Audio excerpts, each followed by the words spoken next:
wet and rainy. For those of you in other parts of the world, I'm sure you had much more favorable weather than we had in Lagos. But we like the rain in Lagos. It keeps us cool because Lagos can be hot like that. Today we have somebody that I love and admire very much, somebody who has contributed phenomenally to the nation building and national development, working most of her life in public service, even though she's a trained pharmacist, and also spending her bit in corporate Nigeria. She was Pioneer National Coordinator and Chief of the National Program on Immunization, Director Parastatals in the Office of the Head of Civil Service. So she must know everything about all the parastatals in Nigeria and whether they are really useful to us or not. So she'll be telling us a bit about that. She also became, she rose to the position of Permanent Secretary in the Federal Civil Service and served in the following ministries: Career Management Office, in the Office of the Head of the Civil Service, in the Federal Ministry of Science and Technology, Federal Ministry of Power. She attended the National Institute for Policy and Strategic Studies, and she retired as a permanent secretary in January 2013. In April of that year, she joined the board of Access Bank, and now she's chairman of Access Bank, and then a whole lot of other accomplishments. She's the initiator of the Christian Benevolence Foundation, a non-profit foundation based in Lagos. Holds an MPharm in clinical pharmacology and a doctorate degree PhD in pharmaceutical technology from the University of Bradford, which she got in 1981 and 1985, respectfully. Please welcome with me Dr. Mrs. Ajorishedere. I hope I got that right. I had to go to Warri to get that one. Josephine Awotika. Born in Sapele, Delta State. What is not on her CV was that her father was the Minister for Finance in the Federal Republic of Nigeria at Independence, the great Chief Okotiebo. You are most welcome, my sister. Thank you for agreeing to be on the platform today, and thank you for your forthrightness, your firmness, your candid opinion, and of course, your love for Nigeria. We're going to be talking today about nation building, communal roles and responsibility for all of us who are interested in this nation, Nigeria. And I'm going to start with a bit of a throwback. Joining me also is my vice chairman, Mr. Pastor Sonny Enebi, and the second vice chair, Jumoke Akintelo. She's based in California. Sonny is in Ireland. Right, so I'm going to go with a bit of a throwback in that you must have been conscious. I'm sure you're about 10 years old or a little younger, maybe 7 years old when Nigeria got independence in 1960. Maybe you're one of those waving buntons in race course and things like that. What was Nigeria like in those days from your young perspective, and also being the daughter of our Minister of Finance? What was Lagos like, and what were our hopes and our aspirations at the time of independence? Thank you very much, Pastor Itua, a distinguished personality, servant of God, and well-known person in the administrative and the accounting sector. It's my great pleasure to be here this evening. It's a good cause, I believe, to be on this program, to be able to rub minds, not really me just speaking, but rubbing minds across boards for a better tomorrow. So I want to congratulate you for setting up this platform. And I'm sure by now you have such a great library of information that people can learn from in all the sectors of this country, educational at all levels, and giving a future to our children. And also the political will be able to look at your programs and be able to get truth being spoken from the point of view of a citizenry approach. So thank you for inviting me. What was Lagos like in those days? It's like today, very peaceful and lovely with the rain. Everything was quiet. But today's atmosphere is what was as I grew up in Lagos at that period. And we lived at Onikon, number 2, now is opposite the stadium. And we always look forward to football matches being played, so I can look at it from the house at the top roof, at the top of the roof side. And it was very nice. I grew up in a non-discriminatory atmosphere. We were neighbors to the Prime Minister then, the Tafawa Balewa, Prime Minister of the country, and we were very closely associated as children with his children and children of the then Minister of Defense, Rebadu, is now late, and also of Azikiwe, the president of the country. There was great comradeship across board. So yes, and also I had my friends, the staff of the family, children of my dad's staff attend the same school with me. So we are good friends. We are great friends. So we also have one another as friends beyond the top echelon, but also people in our neighborhood. Thank you. Thank you very much for that lovely throwback. So what were our aspirations in Nigeria at independence? And would you say that a lot of our aspirations have been met, and why they've been met or why they've not been met? Well, I think key amongst the things that I grew up to see as the aspiration was a united front for a great African country. A united front for a great African country.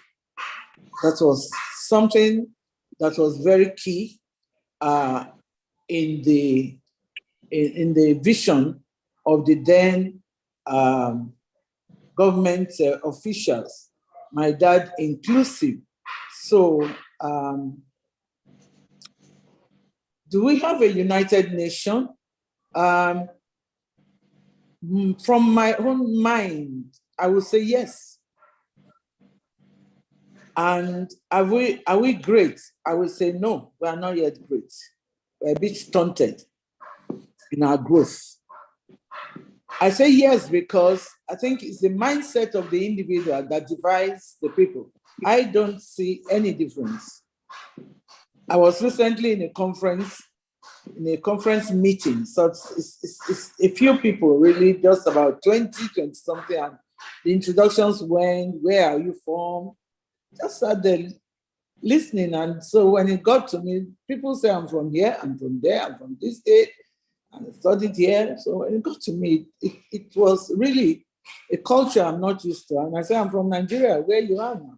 That's where I'm from. And so everybody changed and immediately said, yes, I'm from Nigeria. That shows it's just a temporary mindset of describing disunity. But in the real sense of it, it's not there. We're one. And in our mind, as we grow with friends and as we relate to one another, I believe that the tribe of the individual is the last thing on the mind of every Nigerian. So it has been for me throughout my career and up till now. So I think people just play to the gallery of where they come from. So would you consider that we're truly a nation in Nigeria, and why we have not been great? You mentioned that Nigeria is not, it's united, but not great, stunted growth.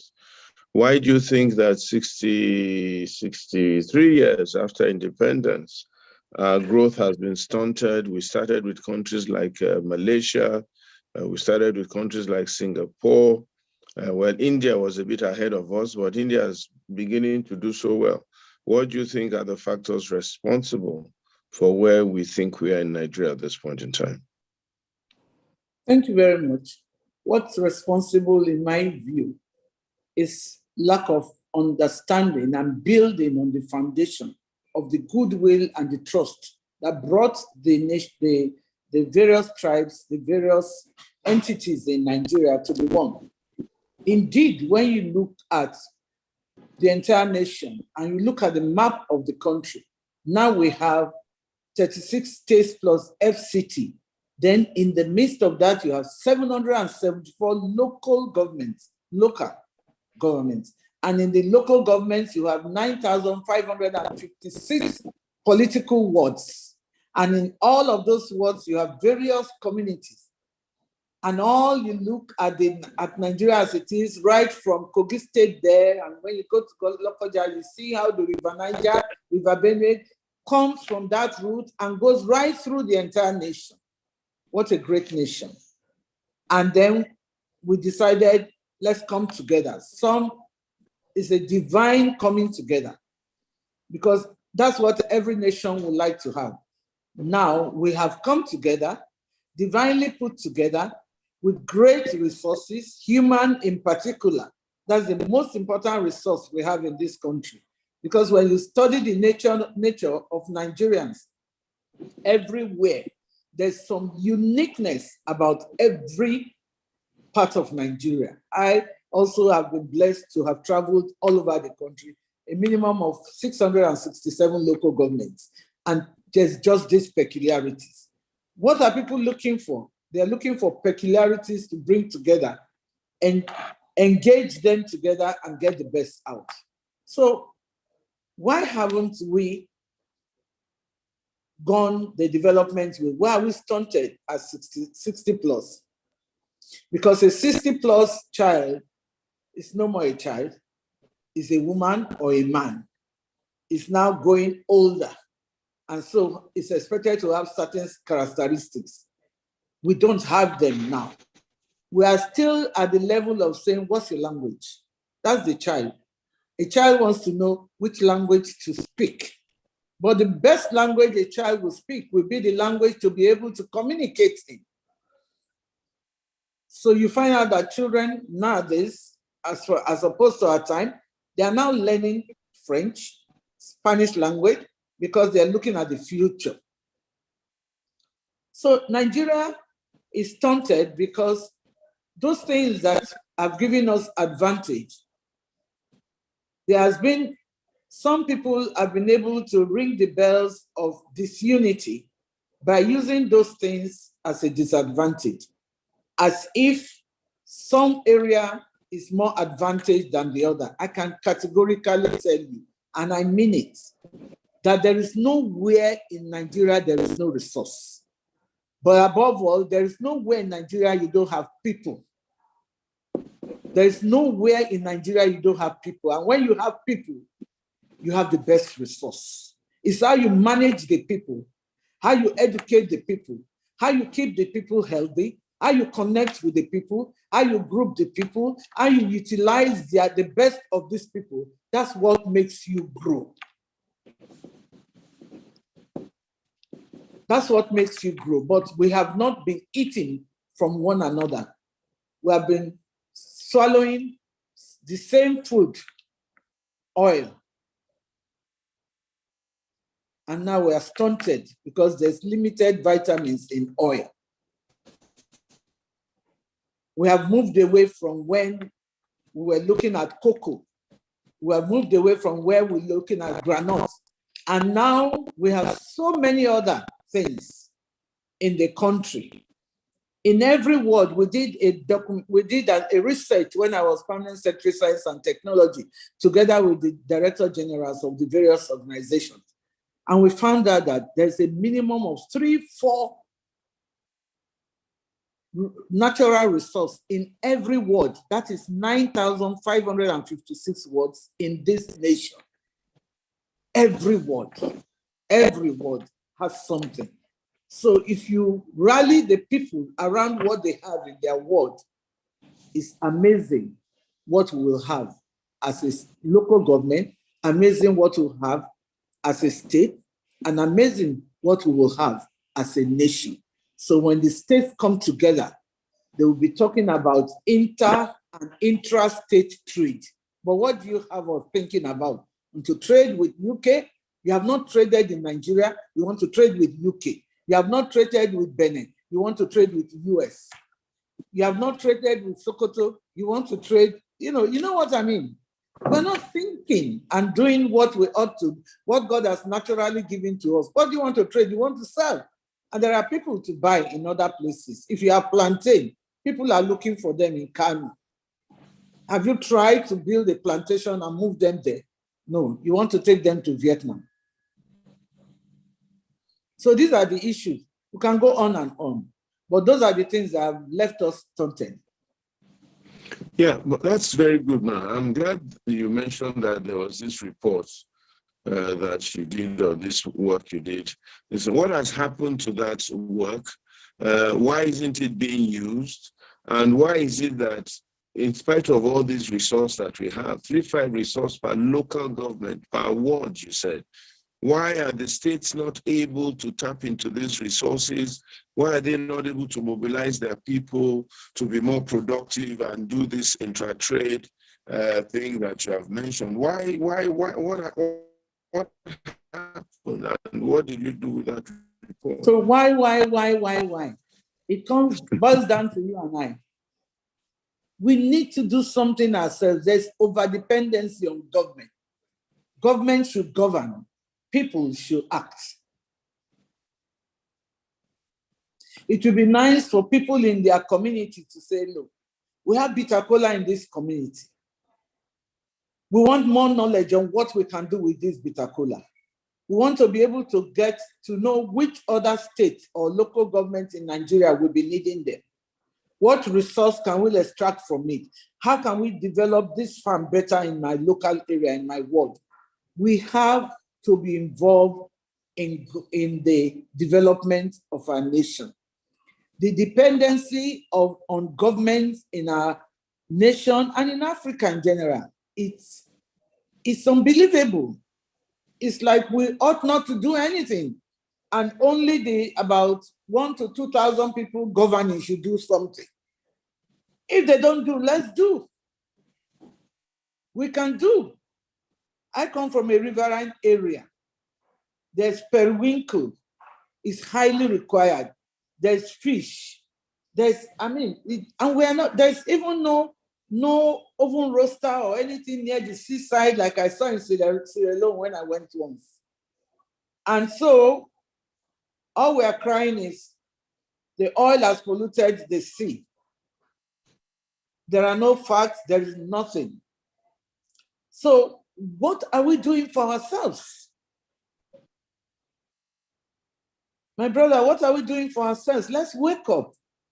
How many people are in government? You have 36 governors and 1 minister of FCT. You have 42 ministers, add it. You have 1 president, 1 vice president. You have about how many National Assembly members? 100 and something thereabouts. What? How many people are these people? Let's also begin to play out democracy, government of the people, by the people. What is by the people doing? What are we doing? Okay, we have 469. Somebody is saying electoral members. Let's even say we have 1,000. It's still so small compared to 200 plus population of Nigerians. What a great resource. A large land space. The ground field. I went to Zaria once on a trip, and I saw the granite rocks that are there. And I was meeting with the local leader. That's they call them village head. And we sat down on the mats and we discussed that resource. Thank God today they are beginning to look at it. And I said to them, if you meet one of the parastatals in Ministry of Science and Tech, they will give you an equipment that can grind it in, and you start bagging and you start selling. And they're doing it. But they could do more. They could do more.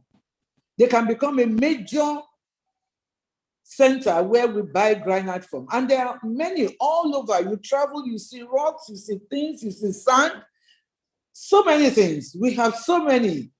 And we are not just doing anything. Somebody said, government is not doing anything for me. What are you doing? What is one of the strengths of Africa is goodwill and trust. And it's still existing, but have we built on it? If you are traveling to Ibadan, you will see that the people who sell their goods don't carry their goods home. They cover them and go home. How much trust can you have like that in a society? And not one yam will be missing. They come back the next morning, they are selling their things. That demonstrates the trust that exists in our nation. But what do we hear? We only hear about a few 419, they say Nigeria can't be trusted. Go to the market, you see their things covered. Go to my 12, you see their tomato covered. Nobody steals them. Why don't we build on goodwill and trust? Why can't we bring trade by barter in? It happened during the time we didn't have money to spend. People started saying, oh, what a good result from that rule.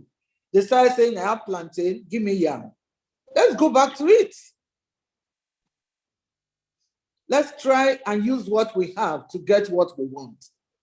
And let's begin to be democratic by being a people who are actually practicing democracy, the government of the people by the people. When government sees that you are doing something, they will be attracted to you. I think one of the challenges is that quite a lot of people are blissfully ignorant to some large extent of the amount of resource that's available. I mean, imagine the people you just mentioned in Niger State not realizing the value that they could get from their granite. I had a similar experience when I went to Kogi once. I went from Ilorin to Kogi for a funeral. One of my parishioners lost their mom. And growing out of the road was actually meandering to dodge granite and to dodge marble. And the whole of Kogi, I don't think there's anybody seriously who has a granite or marble industry. The people are blissfully ignorant of a lot of these things. They walk by money every day. And then there's this issue of the constitution, what they call this funny list and the other list, and some things belong to federal government. You cannot, especially for the minerals. The federal list, or I can't remember what they call those lists. Concurrent and recurrent, or what? Some list anyway. And there seems to be exclusive and concurrent. Exclusive and concurrent. So there seems to be those two lists that stifle, especially the mineral resource of our country. And then, of course, there's all the other agricultural resources. What can government do, or what can individuals do? What can someone like myself do now, for instance, to awaken Nigerians to whatever these resources are? How do you think we, an organization, can go about it, or what do you think we should do? Thank you very much. Great question. You can do a lot. Your organization can put the entire list on the website.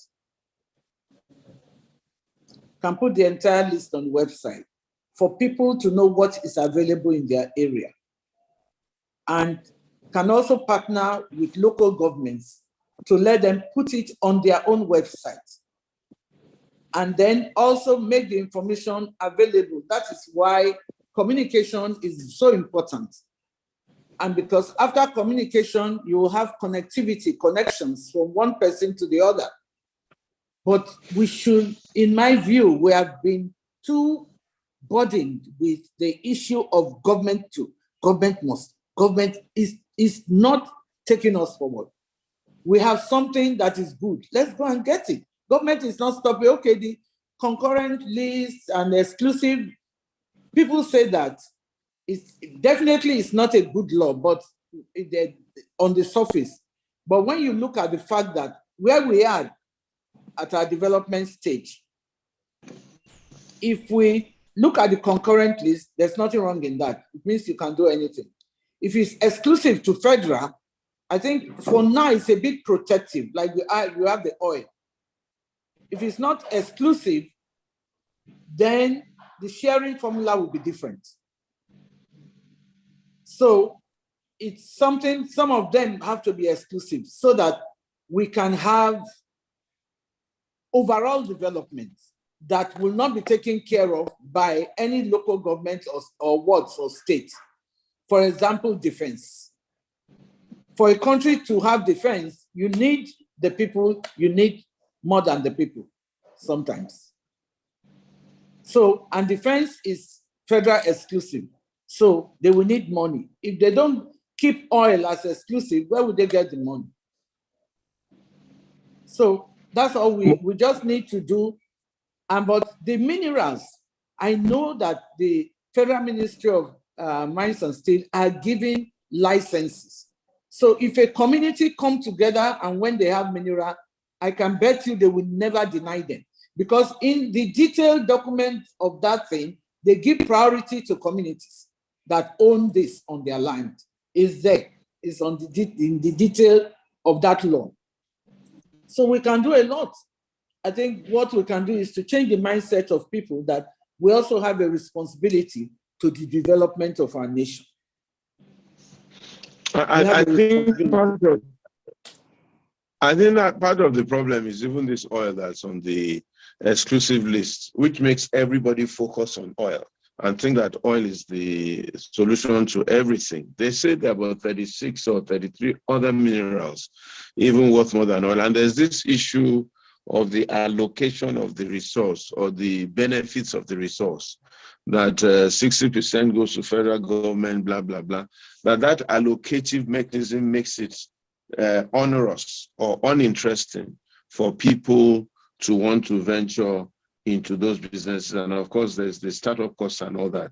But I think maybe we need to review this very, very well and see what environment will be best for this nation. But can we get that report? Is there somebody you can direct us to in the ministry? I have a copy and I can send it because it was not prohibited that we should not make it public.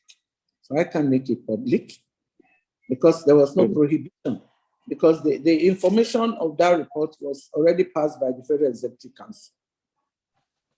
That's fantastic.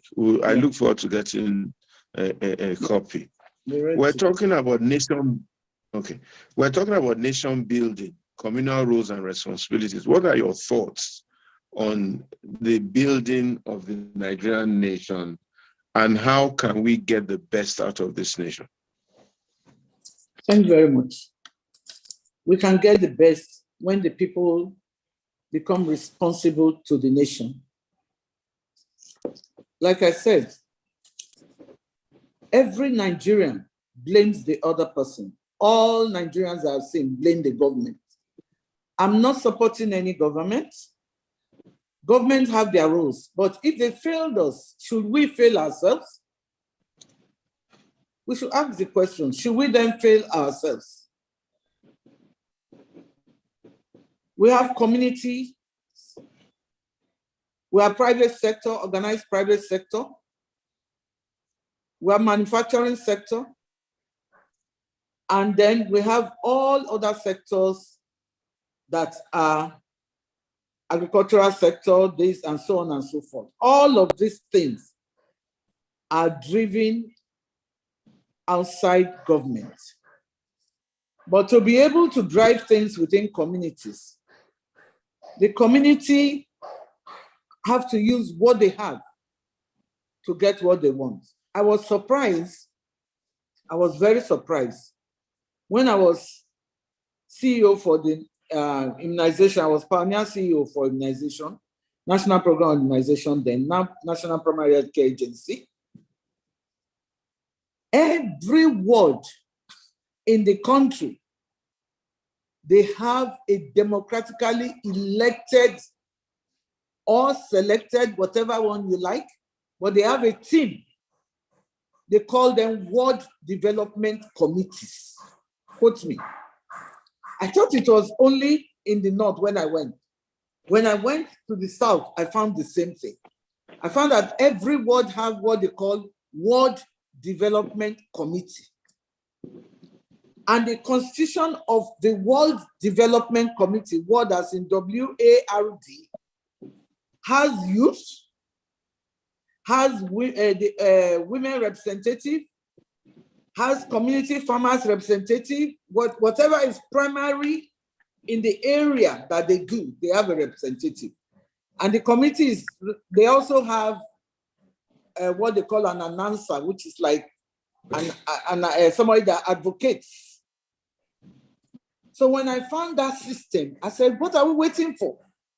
Why are we forming parallel lines? These people can help us do the job. We want to reach every child and immunize them. These are the people we should use. That's where our breakthrough came from. We now did a list of all the World Development Committees, trained them, made them to be the one that direct us. And this point I'm making now is very important, that direct us on how to reach their children. In other words, and that's the key word that I want us to take away, we made them owners of the program. Ownership is very important. Ownership. Community ownership. Don't go and bring a project and come and tell them they should do it. They can't do it. They didn't prepare for it. They are not informed. They are not part of the decision. So it fails. Why won't it fail? You want to give them water. You didn't allow them to say where they will put their water. You didn't allow them if that was the priority. You don't discuss with them. You don't know what kind of water system that they need. It doesn't work. But the moment we made what we call community ownership process, before we bring A, we discuss with you. Tell us how you want us to do it. The money to be given for the people is in your hands. You are the signatories. You are accountable to your people. If you want to bring megaphone, we give it to them. Give it to the people you want to be able to tell and announce, we're coming to do this program in the language that you want. That was the breakthrough. And to know that these World Development Committees exist in every ward in this country, 9,556. What are we waiting for? If all of these ward committees are being supported to develop their people, you won't need to beg them. That's why they were set up, World Development Committee.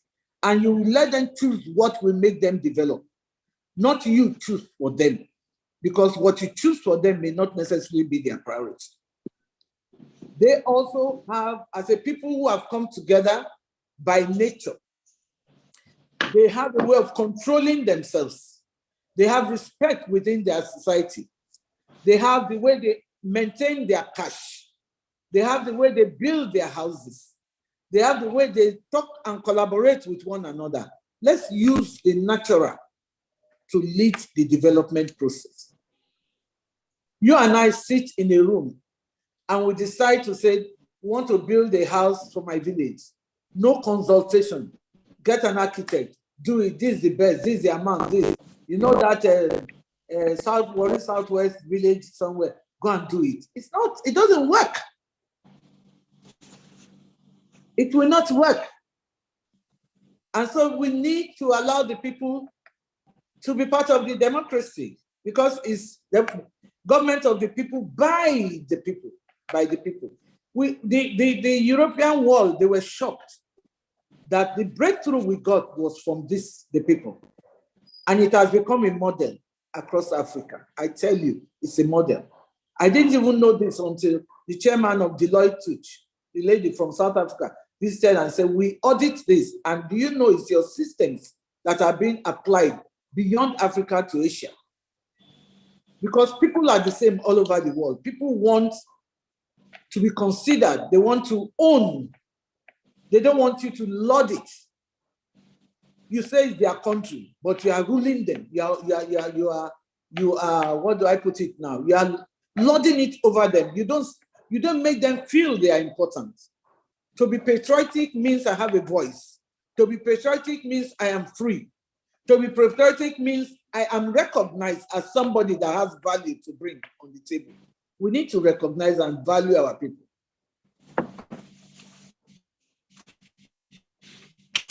That's interesting. You know, I'm learning quite a few things today. That there's actually this World Development Committee. And it's very, very interesting that not many more people have used this committee or made these committees very useful. And I think that's another takeaway for with these communities and why people have not really taken them head on and used them. So that's one. Is there any other point you think? The last time you and I spoke, you had one very fresh and interesting idea that you mentioned. I don't know if that's part of this nation building thoughts that you had. Yes, it's part of nation building. Like I said, I'm really not, you and I have traveled wide. We are blessed. We've been all over. And I looked at developed nation. What's special really? You are knowledgeable, I'm knowledgeable. What is it that makes people even develop, even those who are knowledgeable, who have traveled far and wide, when they are discussing this government. I said, this thing is not working. So what are we doing wrongly? And I said, you imagine that the private sector set to create development, having systems that guarantee development in various sectors, financial systems, insurance systems, government will be stabilized. Government will be drawn because you are making a success of a system that is outside the government's day-to-day running, but that is adding value to the development of the nation. Any well-meaning government who is not following that way will have to be attracted to do the right thing. So we can actually correct things that we are complaining about by doing the right thing and saying it can work. If it works in the private sector, it's easier to work in the government sector. So I thought we've been wasting our energy so much, and we have not been able to demonstrate that it can be done. So the onus is on the organized private sector, on people who are knowledgeable, on organizations like the accountants, pharmacists, to begin to think of what can we do, holding hands with ourselves within the context of our knowledge, within the context of where we can reach, to work out a system that can make things work. Whether they are financial systems, whether they are health systems, whether they are insurance systems, whether they are agricultural systems, name it, we can do it. And all we need to do is pilot a process that works. Others will come in. Then government will look and say, look, we have to do something because there's impact on the people in this area. And we start then, you don't even have to cast the stone to anybody. Everyone will have to align with what is good. Everybody loves something that is good. Everybody loves something that has results. So when results are coming and it's owned by the people, for the people, government is very small. Somebody just told me everything is about just over 8,000 people. Are we going to allow just a little over 8,000 people to hold us down? No. Out there, we have millions of people in the organized private sector, in the markets, everywhere. Let's do something. I think the challenge is galvanizing these people and moving them in a certain direction. And I think the other challenge is the power of government. People are so afraid of government. They're so afraid to upset government. They're so afraid to be on the wrong side of government that anything that they do that might be perceived to be anti-government for any reason, they shy away from. How do you think we can overcome this? That's question number one. And then number two, I must ask you this question. The civil service. Everybody accuses the civil service of corruption, ineptitude, lack of performance, and so on and so forth. I think you are more than ably qualified to address this particular question and to see if the civil service is what it is, what it's supposed to be, and playing its role. Those two questions, and then I will open the floor for questions from our participants because of our time. Thank you very much. The first question, any well-meaning government will not come against anything that is having impact with the people. What happens is that before people get results, they shout a lot. It becomes political. If you are doing something that is impactful, you don't need to shout. The works will show for itself. So many people want to start one thing. You haven't started, you are launching it, you are shouting, going radio everywhere. It doesn't work. So government will think that you are on the line of collision. But government will not collide with you when you have started something and they hear, oh, this organization has come up, is able to do this, is impacting this way. Nobody will come against you. But when you start making noise before you actually achieve, they will come against you because they don't know your motive. So we must make sure that our motive is right and that the essence is to be able to create development and to be able to complement government efforts. No well-meaning government will come against such an individual or a group of people. And you talked about galvanizing. With my pharmaceutical knowledge, if you want to make a very good emulsion, that is, an emulsion is like a suspension or any of these things, we start very small. We start very small and we make it make it to be very smooth. Once you get to the smooth level, consistency to upscale the quantity is easy. And that scientific philosophy holds in anything. When you start small, you get results. You have lessons learned, you dilute it further, you keep increasing it. Scaling it up is not going to be a problem because you already know what the challenges are. So galvanizing in such sector, you start small, you move on, you succeed, and the success story will help you to get bigger. On the civil service question, yeah. I served in the service for 35 years. And I hear, yes, there's corruption. There is. But the system is not corrupt. I can tell you that.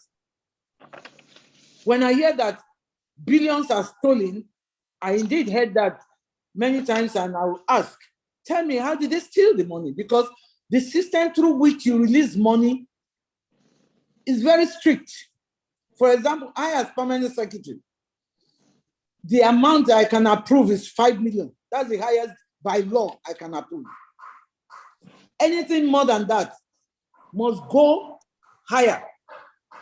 If it's a tenders board, you chair, or it goes to the minister. From the minister, it goes to the president. And if it's a certain amount, the president has to take it to Federal Executive Council. If there's an emergency and the president approves that huge thing, he must go for ratification from the Federal Executive Council. That's how strict our laws are. So anytime you hear that there is corruption in civil service, it's a collusion of public and civil service. That is the people outside, the people inside, and everybody. It's never one person. I can tell that categorically. It's never one person. So we need to ask and advocate for transparency.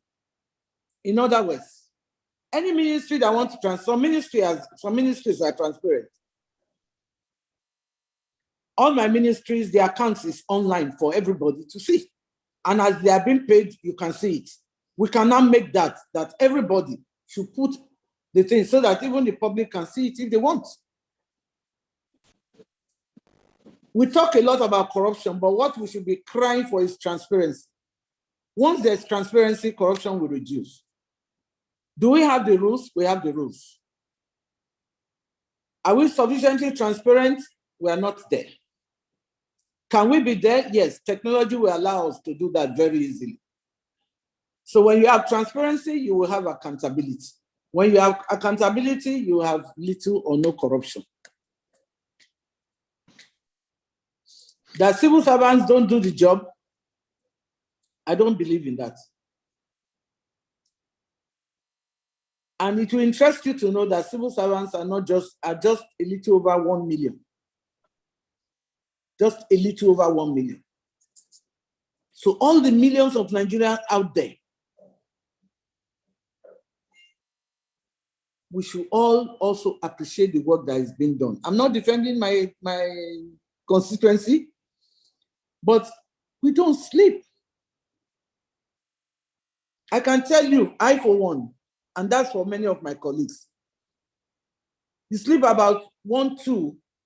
I used to tell someone, and I say it all the time, for me not to allow my staff not to come in late in the morning. At 7:30, I'm back to the office on my couch sleeping because I left office at 4. I'm a human being. But in order to show example, you quickly have your bag, wear your dress, rush to the office so that everybody will say, oh, Pamsek is in the office, but she's sleeping. Nobody will know except the secretary and the close staff. Just at least that sacrifice to make sure that the other staff are doing their work because they may not have stayed up to 4 a.m. But overall, the work is much. The work is much. Can it be done better with accountability to the public?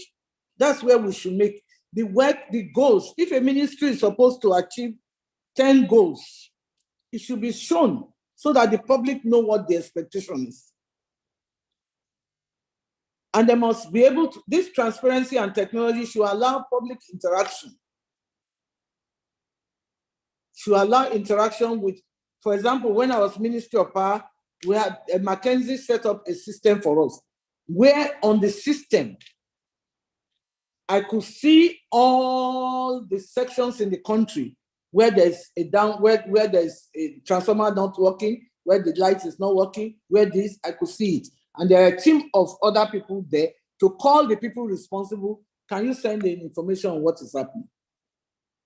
So technology can allow us to be more accountable, but the work is much, and so we should appreciate them and at the same time ask that they be more accountable through technology to the public. So public accountability demands that at the beginning of a budget, people think about the money only. They don't ask, what are we expecting from Ministry of Interior? What are we expecting from Ministry of Health? What are the goals for 2023? The public should do that. And they have a right for public accountability for the service because we serve the people.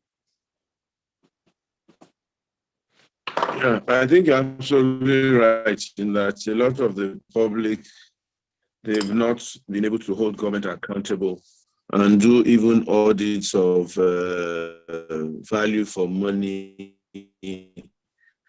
and things like that, you know. And the fear, of course, like I said, is maybe some of them now think when you start to challenge government like that, ask questions, then you also don't have a right to ask government for business. There's this conspiracy who must constructively build the cat at great risk to whatever they think they have. I'll just want a few people to I don't ask think so. questions. Let me just come on that. I don't think so. Do you know why the Federal Executive Council always, everyone else, they brief the public? They come and the ministers say the following were approved at this meeting today. Yeah. This road from here to here at the cost of this. Nobody asked questions. They came to it. It's a communication. It's a two-way communication. They have done their bit.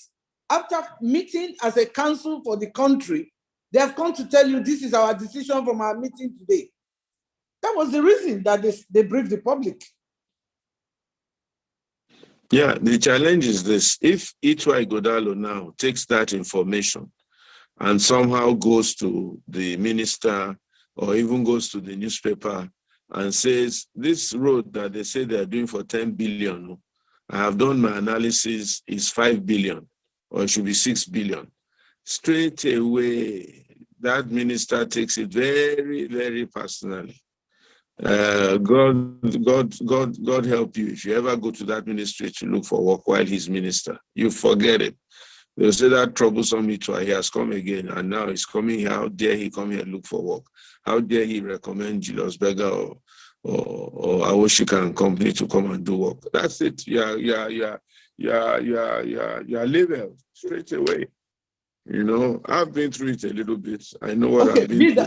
Be that as may be true, but in changing societies, there's a price to pay. Yeah. It doesn't stop us from doing it. Otherwise, we'll never get better. There's always a price to pay, and it's a worthwhile price. That is what the people must do in order for us to move forward.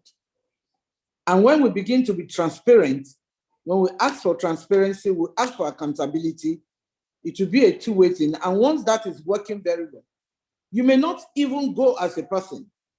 You may highlight it, and they will have to answer to the public without any face on it if they are online. The announcement made by Minister this today, we have done this. The minister should answer to the Nigerian public on why it is like this. Once we start doing that, things will change. They don't need a name. It's been highlighted. You know, my sister, they will go after you. That's what they did to NSAS. They will come and start to look who is the man behind this thing.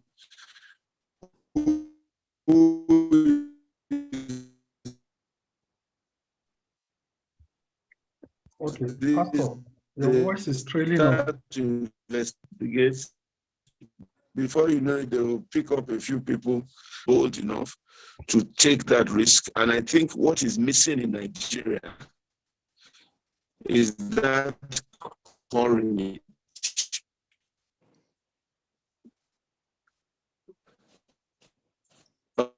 Okay.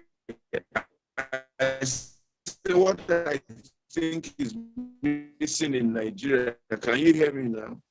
Yeah, I can hear you. That courage of a few people who are ready to really say, you know what, like Esther, if I perish, I perish, but some things are not right in Nigeria, and so on and so forth. I pray and I hope we can find a few of those people or enough of them. We don't want people who are necessarily going to be radical. You can hear me? I can hear you. But we want people who are going to be objective in their criticism of government and even recommend to buy that blame. But we don't have them. Honestly, my sister, we don't. Really among professionals and business people, they'll say, it's not, let me go. Can you hear me? God doesn't want me to say what I'm saying. Let me open up the floor for people who want to ask questions. Tony, your voice is clear. Maybe you can conduct the question and answer session.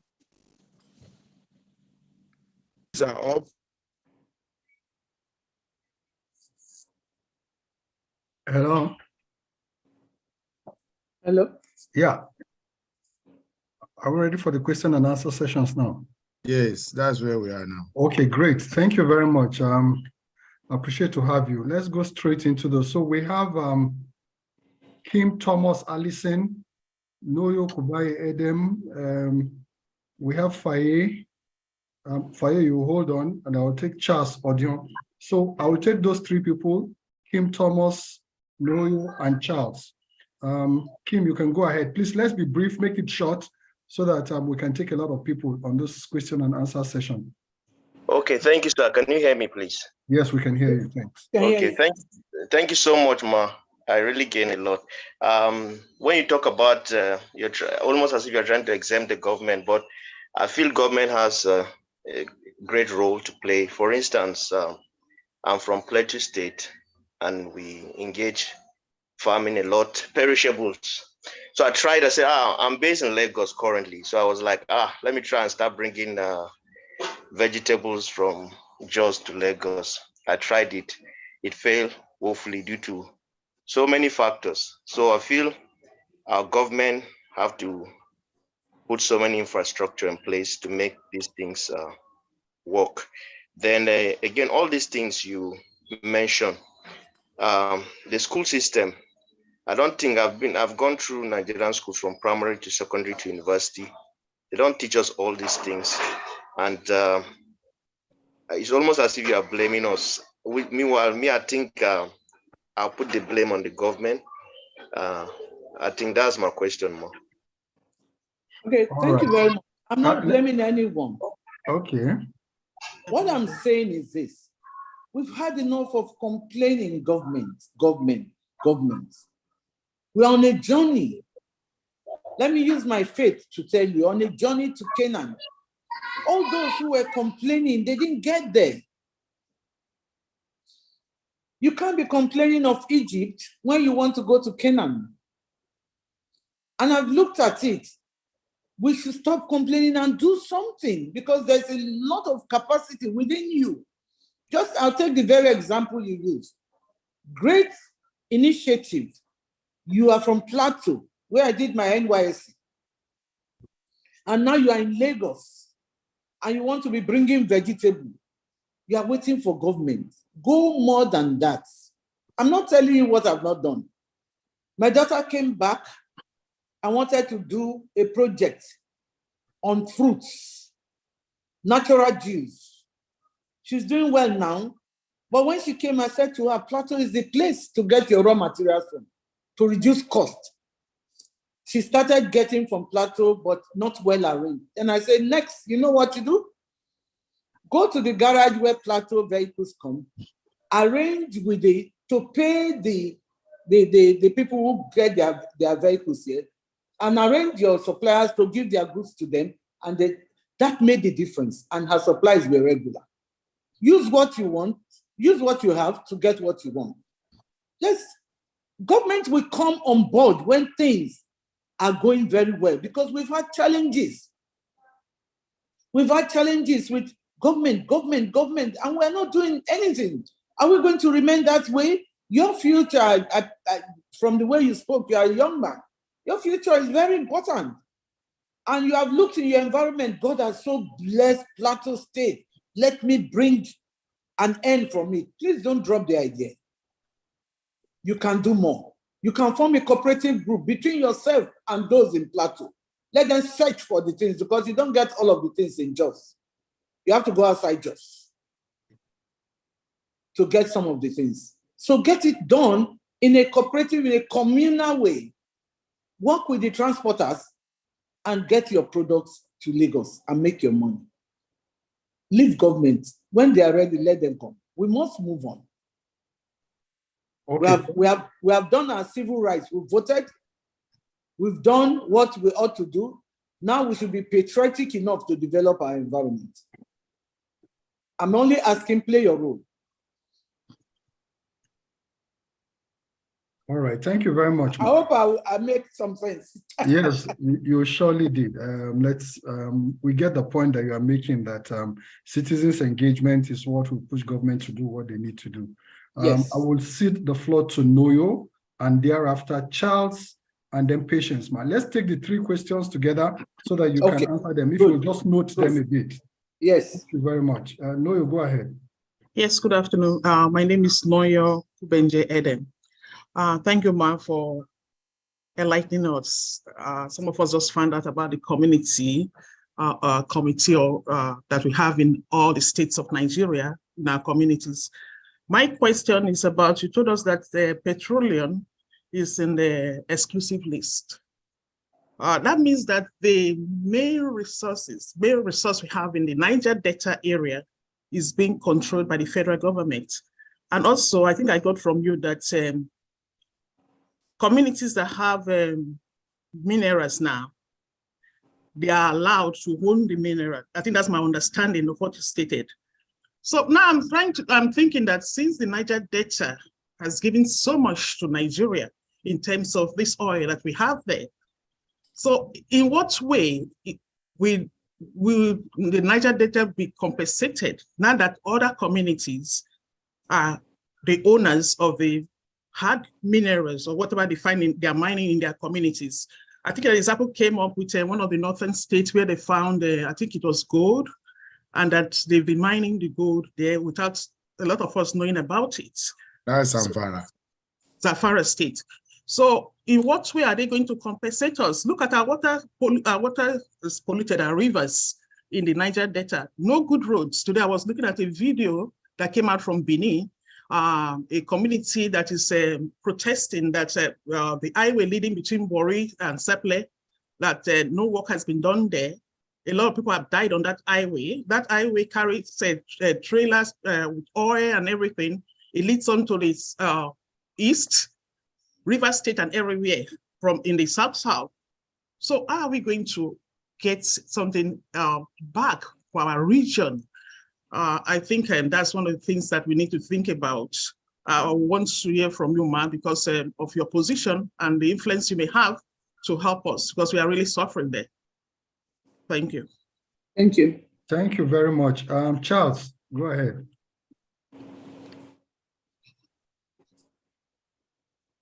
Hello. Hello, Can you hear Charles. me? Yes, we can hear I you. can hear you. All right. Thank you, Auntie Jerry. And and I hope that they will allow the ladies to become president. But as always, you're always very sharp on the way you determine those things. But I have a few issues. You know, I was telling my friend the other day, that it looked like since 1960, we were in prison before. And somebody came and used the key to open the prison door and said, "You guys come out, you're no more in prison." No. We decided to remain in prison. What you have told me really is that 1 million people may be out of prison, 199 are still in prison. How do we get them out of prison?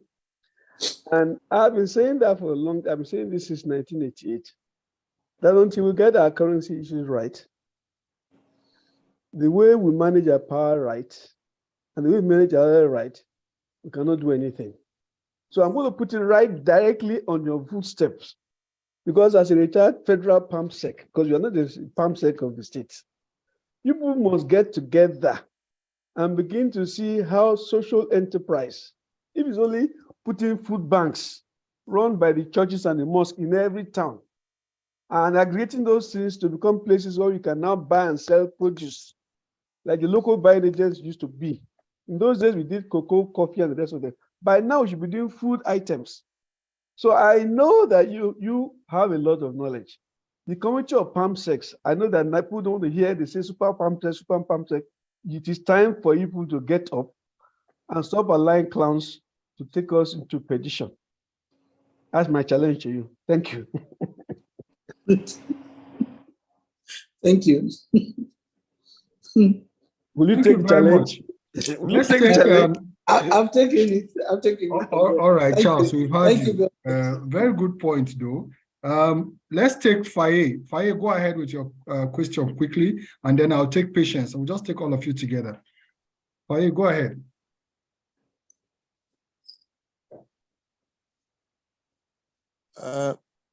Okay, thank you very much, sir. So my question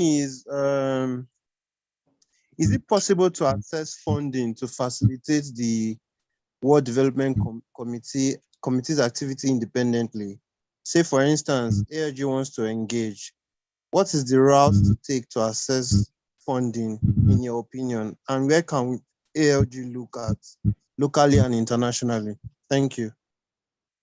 Okay. Thank you. Thank you. She will answer that. Is Patience still there to ask a question? I can't see your hand anymore. And Patience.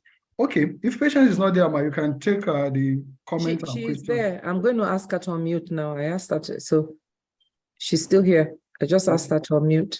Okay. Go ahead, Patience. Oh, thank you very much. I just want to say a huge thank you to Dr. Awusheka. I'm Patience. I'm talking from Cameroon because it's so unfortunate because we all have the same problem. What she's saying is exactly what resonates in Cameroon.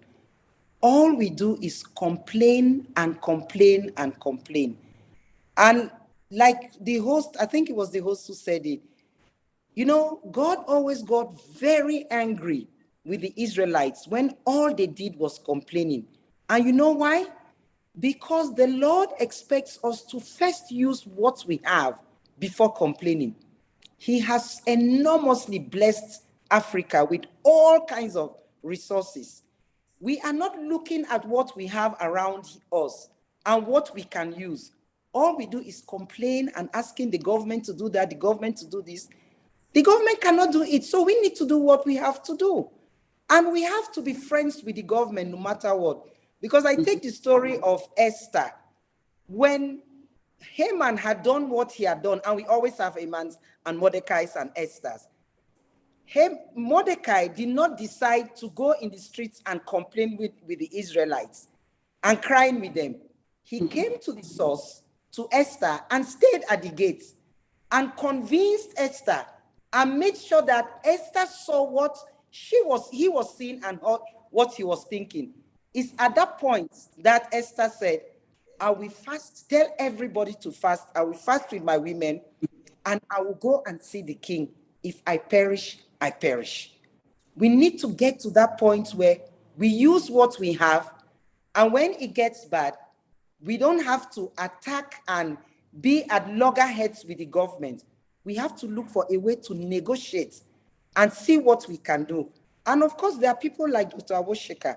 We have in Cameroon too. Why are we just complaining and blaming government all the time? And when you look at it, some of us, if we go to those positions, we will do the same thing. So can we kindly just know that we have been blessed by God? Use our resources, gang up together, and do what we can do to make our lives better. We have complained for 60 years, nothing has happened. So let's change the narrative and do what she is saying that we should do. Let's use the resources we have, whatever God has blessed us with, and push hard and do what we can do to change the narrative. Thank you very much, and God bless you. Thank you. Thank you so much, my sister. Bless you. Thank you. Thank you. Go ahead, man. Take the comments and yes, I will start from Noyo. Noyo has petroleum. She's from Niger Delta. Noyo knows that is on exclusive list. But perhaps Noyo did not know that there was a time petroleum was not discovered and we had cocoa from the southwest and granite from the north, and the nation was then living on the export of those products. So exclusive list is not going to be forever.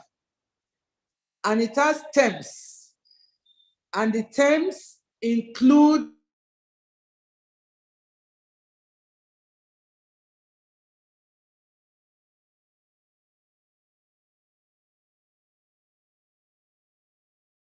she's frozen. you're frozen, man. Yeah. It's the network. Okay. Let's just stand by. I think she'll come You back. have a PA number to call the PA so that the PA knows what to do. I'm calling her now.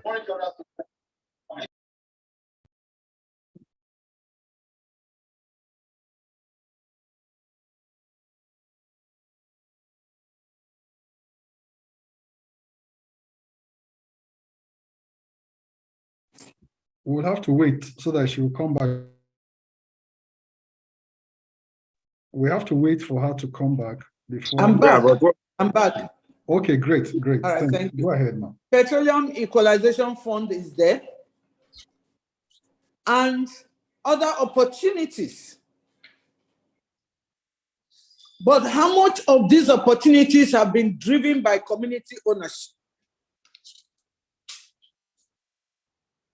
The answer is very little. And that's where we need to correct things. We need to correct things, because if there was the World Development Committee, the ownership of all of these areas are given to the oil producing areas where the resource is gotten from, the story will be different. But those are the reasons why we say communities should rise up. You should help yourself, have a voice, not one person, but as a group. It's always difficult to deal with a group. It's easy to deal with an individual, but the group effect is more impactful. You say Zamfara gold. Most of the people that are exploiting gold in Zamfara, they are doing it without license. And you know what? It's one of the reasons there's security risk in Zamfara. So like Pastor Ito has said, there is need to look at all of these laws again in the context of our today and amend them as maybe better for our for our nation. So that's what I would say, that we have not used the opportunities well in Niger Delta. We should have community ownership of those projects, and the communities where this resource is being taken from should have a voice as a group. What do we have today? We have the voices as individuals, and individuals are easier to compromise than group. Let me go on to Charles. Charles made me to laugh that people are in prison. Set them free. Go to your community and set the people free by making sure that you communicate with them, you connect with them, you collect with them, you develop with them using the natural resources in their area. I'm looking forward to, Pastor has promised to do a website and put it. So please, let's all go back and do the bit that we can in the ward, not local government, in the ward where we come from. So set the prisoners free from there. And I'm sure you are capable. You are able to do everything to make them get power. And power is directly related to poverty. So when they have power, they will be relieved of poverty. Social enterprise will take place, and all the systems that you talked about can be implemented if the people want it. People must own the projects. They must want the project, not one person, but as a group. I'll go to fire. Thank you for your question. Can ALP access funding? Yes. Yes. But it has to be a community-owned project. People don't trust organizations collecting the fund because there has not been something to show for it. So if ALP is partnering with a community that has a product, they will get funding. There are lots of funding that are available when a transparent structure and a related people are put together as partners. And when you say they are partners, not partners on paper, an account will be open, the community person will be represented in signing the account, the AIP will be represented, so everybody will be publicly accounted for in terms of the spending and the outcome of the work.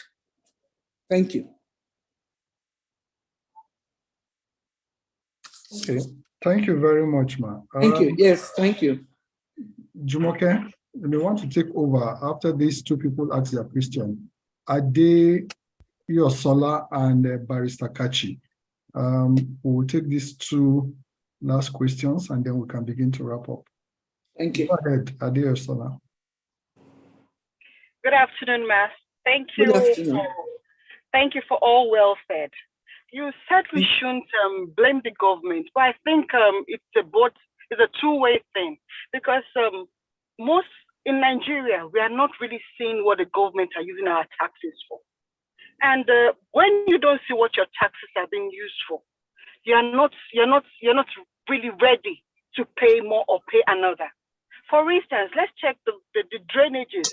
When they are being packed, there is no truck or no truck to pack them from where they've been packed from. So like leaving them there again is to block the drainages all over again and create flood. When there's flood, the potholes will go worse. Then is another money-making avenue for the maintenance department. But when all these things are not put in place, a lot of people will be discouraged. For instance, if there's electricity, if there are good roads, Nigerians are not lazy people. I think I would say that. Nigerians are not, they're hardworking people. If there are good roads, I wouldn't mind driving myself all the way to whatever farm it is to get my eggs, to get my chickens I want to sell, to get whatever I want to resell, and still pay my taxes, because I'll be looking forward to what my taxes being paid is being used for. I'll be looking forward to see new developments that are being made in the country. But it's a no-no. Once you query or question your local government, the closest person to you, you'll see the thugs coming after you. And nobody wants to bail the cats. Nobody wants to die. Everybody wants to keep to their family. Oh, I don't want to talk. I don't want to talk.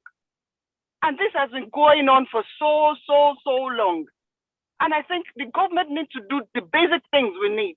Once there's electricity, once the roads are good, I'm sure everybody will be good to go. You'll see the hairdressers making good sales, happy, willing to pay their taxes.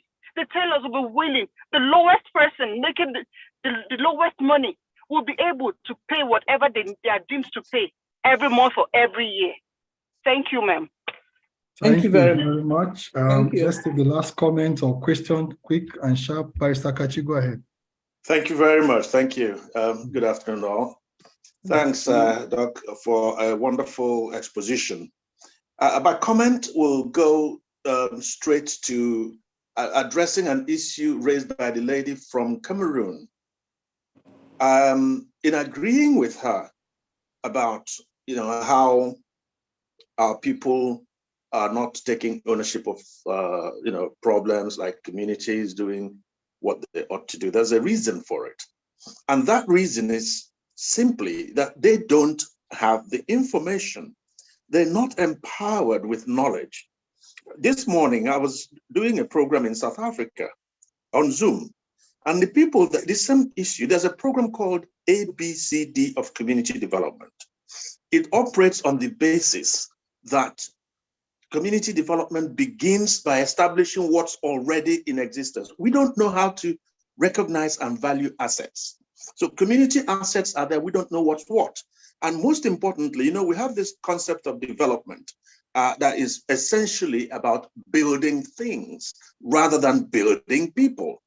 So if we are able, which is why I was excited to hear what ALG is doing by going to the grassroots. So I think that is the solution to empowering our people, because an empowered people will be able to hold their elected representatives to account. Thank you. Thank you very much. Go ahead, Ma. You can respond. Thank you very much. They are very key questions. I want to, Adeyosola, I didn't say don't blame government. I said don't get into blaming game. It's not working. It's not working, and it's time for us to ignore it and do something. That's what I'm saying. So because we've been doing that and no results, when are we going to take our eyes off that and begin to do something? And that's why I gave the example of how many people is this government really? Somebody gave on the chat, maybe about, let's say they are even 500,000. They are still so small compared to those of us out there. You gave a good example. You don't want to pay your taxes, yes, but because you are a patriotic individual, you pay your tax. Now, because you pay your tax, you're a responsible citizen who wants to see that things are done rightly. So you make sure that you, in your own area, you are able to do something to show and make a difference. You did about the environment. You can form a group for the cleaning of the environment. Take the pictures. Because now you are doing something. Take the pictures of how they left the dirt around, how it's blocking, and get a group, voluntary scheme to clean it, film it, and put it online. We need to be responding to what work we did to correct things, rather than just say, oh, they didn't do this. It's affecting us. Let's do something. That's all I'm saying, Adeyosola. And I'm sure you can get a group of people, film what they have done wrong, correct it, get the thing moved out. Maybe you need to pay a little here, a little, film it and put it online, and even send it to the local government chairman. This is what is your, or to the state government, or to the federal ministry, wherever. Even if they don't respond, let's continue to get their conscience to wake up, waking up their conscience to do the right thing and saying, we are doing it, so you do as well. So that's what I will say. My brother, Barrister Kachi, thank you for emphasizing what our sister from Cameroon said. It is an African problem. Information is key. And you can see Pastor Etua quickly say, can I have this information? That's why we should not allow the freedom of information speech to just be, we're looking for people who are who are corrupt. It's good to look for such people, but let's look for information for development. Let's look for information. How many of us know the role that we need to play in the census of our community? Because if you don't know the people, how do you plan? Little things here and there. We have a role to play. We should play our roles and make sure that we've done our bit, because we've been complaining and we are not able to move forward. Now we decide to move forward. Let's do our bit and move as groups, as communities, whatever, as neighbors, and do the right thing so as to develop our country. It's our nation. So we have the citizenry responsibility towards nation building. Thank you. Okay, thank you very much. Pastor Etua, are you there? I'm here. I think essentially what she's saying is what we are taking the gauntlet to do, trying to galvanize people to hold government accountable while seeing what we can do. Essentially, we agree. If you are here on this platform, I think you are part of the solution, and that's what we do at ALG.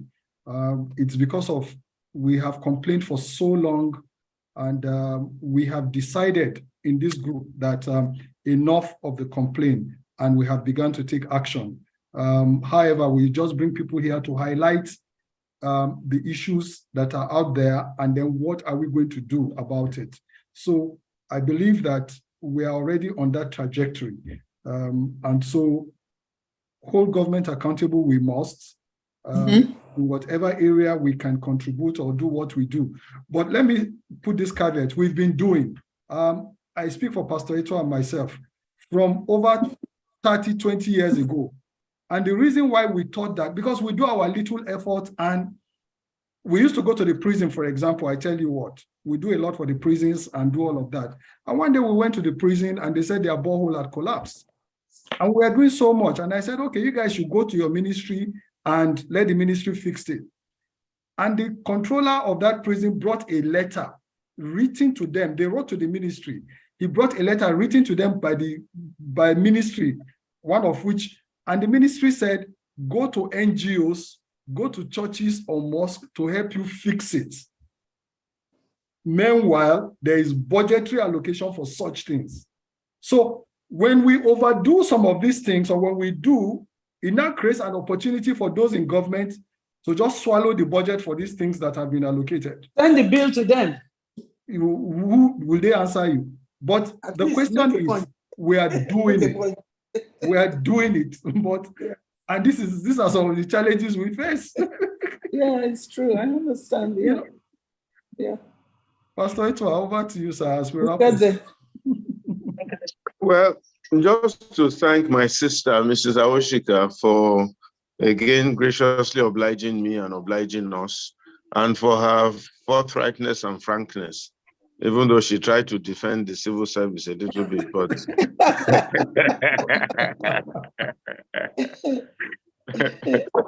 but I will let her off that one. But me, I don't agree.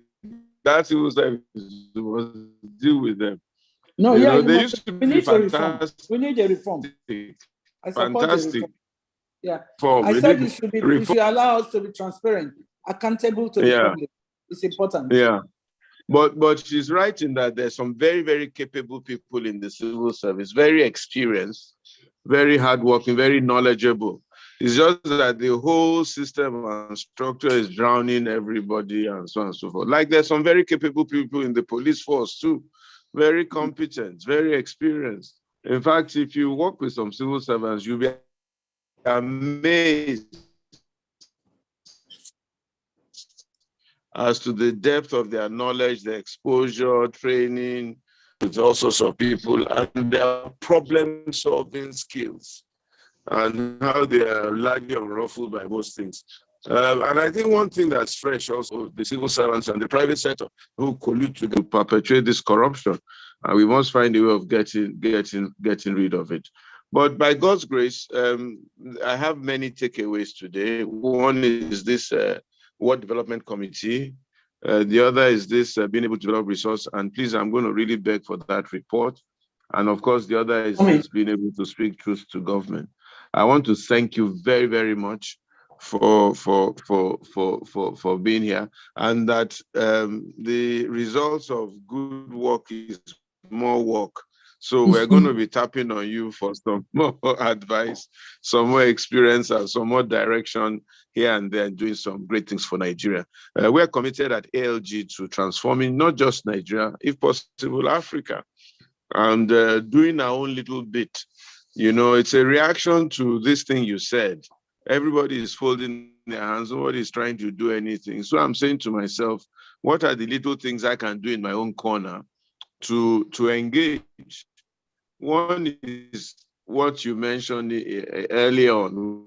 We have so much resource now at Nigerian Leadership Series. People have spoken to so many ideas that we're going to come out with the compendium of solutions to Nigerian situations from different perspectives, from the Constitution to local government, to wards, to grassroots, and then yes, to and try and implement them.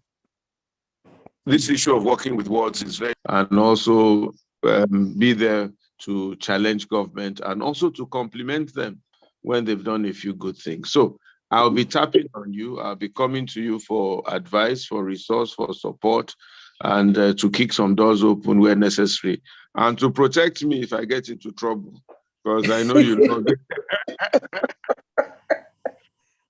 Thank you so much for your invitation. Thank you. And I'm happy we are awake. Come and beg them for me. I was just trying to be a nice night. Thank you. All right. Thank you so much. God bless you. Thank you. And God I want bless. to all right. I want to thank everyone for being on the platform today. It's been very refreshing, very straightforward, and very engaging. Next week, we're going to have another special person to talk to us in this Our Walk Towards Nigeria. But I think our work is cut out for us on ALG. How do we get to the grassroots? How do we work with the wards? How do we make sure that we can develop different kinds of resources in all these local governments? How do we support them? How do we begin to help and run a good Nigeria? And how do we challenge government to do better? Thank you all very much. If you want to be part of our group, please sign on. If you want to do anything specifically in all the things we've outlined, please let us know. If you have any fresh ideas, please also let us know. Thank you.